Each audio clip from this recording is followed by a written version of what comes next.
What is going on, everybody? That's Chris. I'm Reese.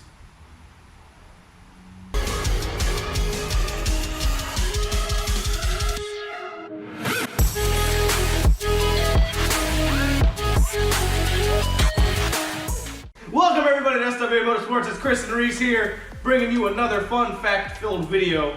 Hopefully facts, fax machine, factoids, minty factoids. Anyway, we're here showing you how to maintain your imported vehicle, if you have one, or if you plan to get one. It's a good investment, I'd say. True. People look at you weird. That's besides the point. Anyway, this is how you maintain your imported vehicle. So the first step is always, of course, when you're researching the car or imported car that you're choosing, is to always research where you can get parts. Because here in the United States, you can't really get parts. For my Subaru, I kind of can. I just have to kind of cross-reference with other Subarus that were made here in America if I wanted to. Or if I really needed to, I could always have an importer bring some over. Or there's plenty of other Japanese websites that do have them for sale. Good thing is it is a Subaru, so yes. Most of them do cross right over to any other model. That's true. Most. Which is great. Like this one, we were doing the rotors. We were doing the brake rotors. Actually, and pads and everything. They're pretty much just doing brakes. And I needed rotors because my brake pads were grinding on them. Horribly. And yeah, very badly.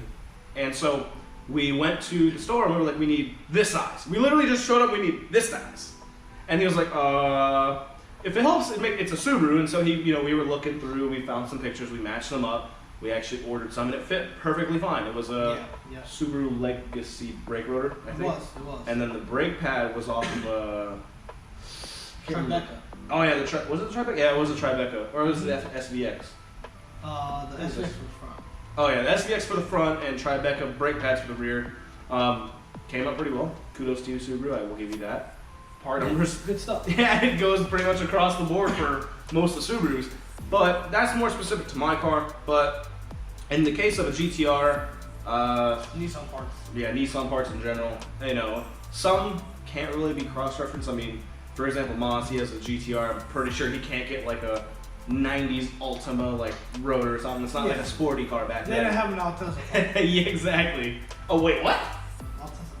Altezza. Oh yeah, Atezza. Jesus. But anyway, so actually some Toyotas were rebadged here in America, so you can actually find some parts of them. They were rebadged as like an Altezza was rebadged as a Lexus IS300, for example. Of course, in the mid-2000s. But yeah, there's tons of parts for those. But going back to specifically the GTR, because everybody usually wants to find parts for GTR, because that's one of the miller parts. GTRs are pretty easy to They are now, so many people that have them. Yeah, and so many people are bringing them over, and they're just parting them out, or replacing the whole thing anyway with like forged stuff or tuning, whatever it may be. So finding stock GTR parts is a little bit easier, and that brings me to kind of the next step is look for either Facebook groups, forums, maybe even GTR clubs, because they can actually have people who are parting them out post or say what they're getting. There's always that guru. Yeah, exactly. Yeah, there's always that one guru that knows. That's like, praise him. He knows, Yep. Everybody knows like who he is, and they're like, thank you for finding us parts, or thank you for at least giving us a cross-reference number. You have one for your Subaru. Yeah, I do. Wait, I do? No, he no longer started with some parts of it. Oh yeah, no, he stopped. Yeah, unfortunately. That's another thing. If you do find somebody who is willing to, obviously somebody from overseas who's willing to ship parts to you or to anybody in your group or Facebook group, forums, whichever club, don't abuse it. Don't abuse it, for the love of God, because there was a guy on the GCA Facebook page that he would find Imprezas in like I think he's in the UK, in like junkyards, or like buy them and like part them out completely and ship them over here. And he wasn't making like a whole lot of profit off that. He was just doing to help us out. But then somebody actually did a PayPal claim and he lost a lot of money on that. And he's like, I'm done. I'm not doing this anymore. And so unfortunately, let's try not to be any bad apples here and ruin that for everybody else.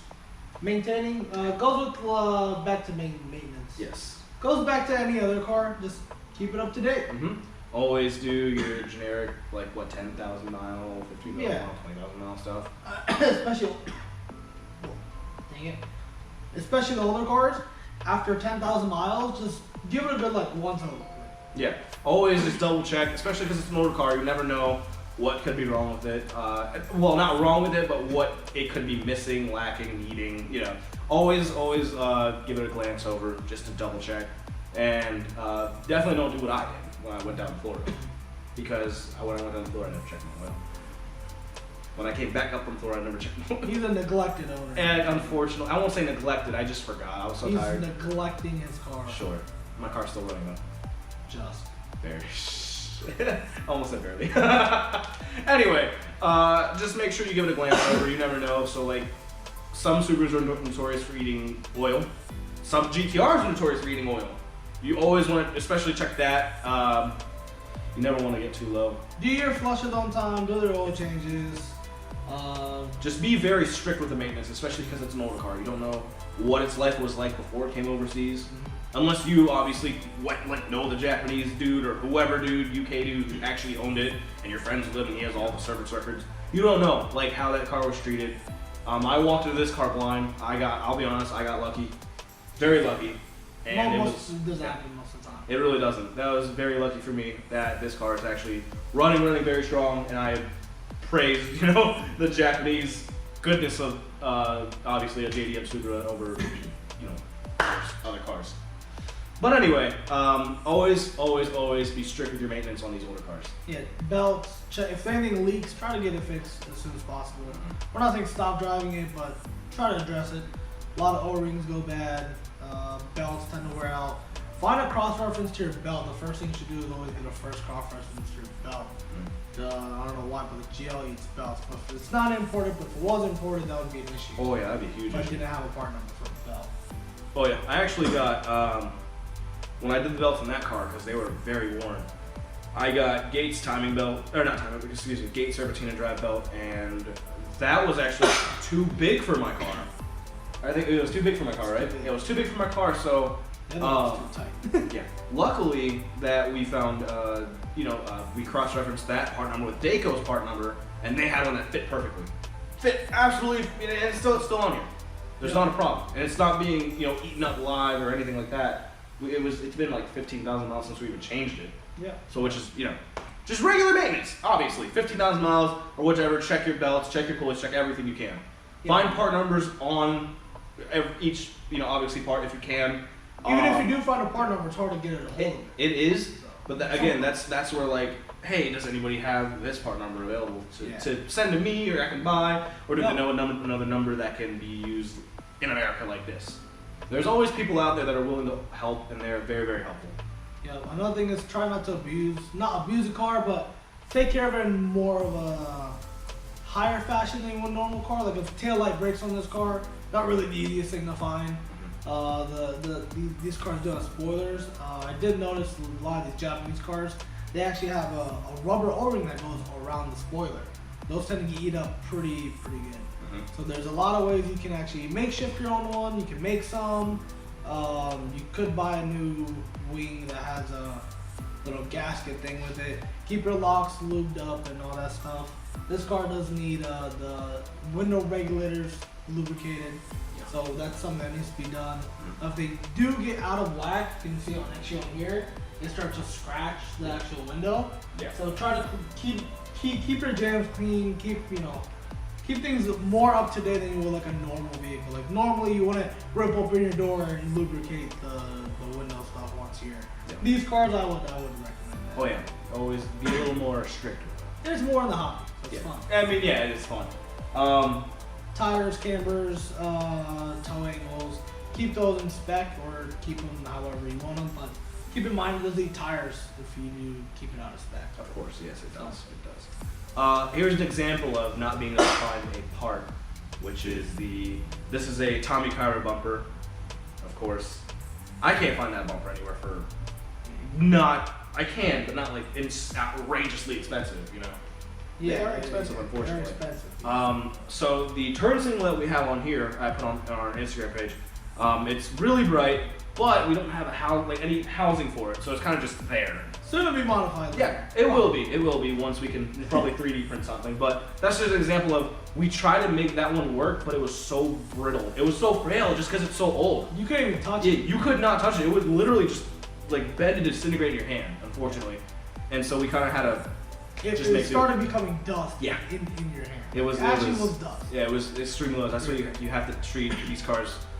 I won't say you have to, but it's recommended to treat older, obviously JDM vehicles with more care than you would a normal car. Not JDM, man. I mean, I meant like imported, not JDM. Sorry, excuse me. Any imported vehicle with more care than you would like an American car or something. Yeah, some cars are built a little bit cheaperly than this one, cheaply. Some are built a little bit better than these. Of course, yeah. Just keep that in mind. Try not to open plastic panels in the winter time. Yes. That really hurts them a lot, unless you have a heated garage like we do. Yes. What else would be? Changing your mirror would be really difficult. Oh yeah. Breaking door handles, stuff like that. I mean, the only car that I could think of that just parts in general Yeah. are hard to get. We're not talking about just maintenance parts. Yep. But even if I break his door handle, I could probably get this off another Subaru. But some cars you probably couldn't do that. Yeah. And his lock tumble is on the other side, so even getting a right-hand drive door handle is even different. I mean, the only thing I could think of with that would be the American version. I think they call it a GM6. The 1.8 or 2.5 RS from 2001 all the way to like 1995. I think America got it those years. And I mean, it's virtually the same car, kind of. But I mean, I don't know. It's just like the build quality is different. I even saw one a couple days ago that pulled up beside me and was like, "Yo!" I'm like, "Hey."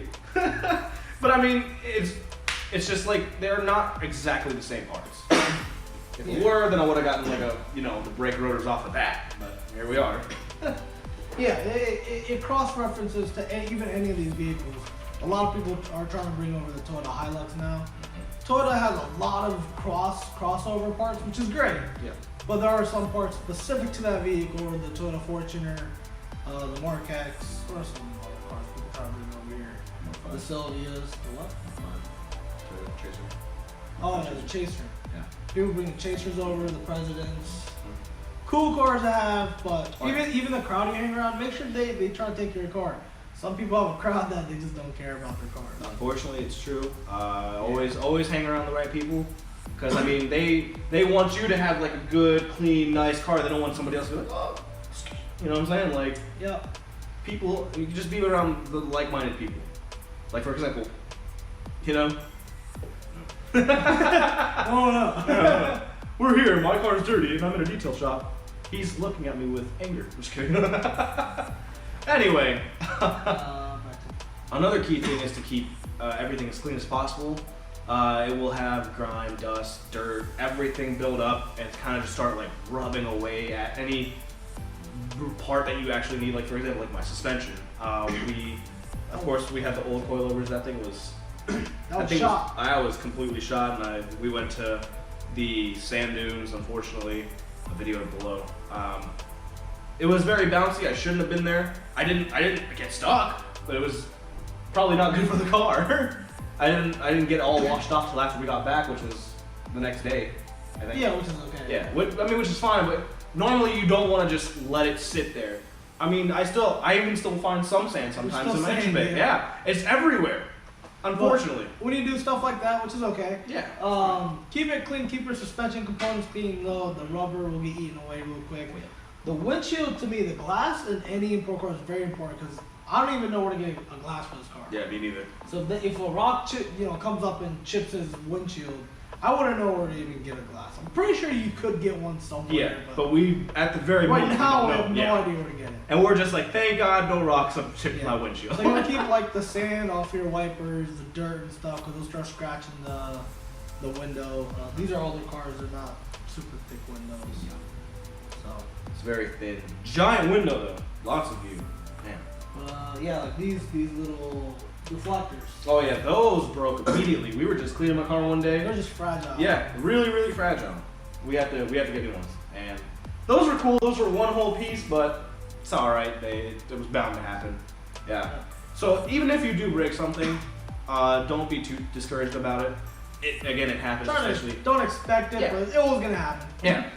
It was eventually, yeah. Yeah. And it was, it was gonna happen eventually. I mean, just in the case with that, depending on what, things that you have that are fail and brittle, it might happen.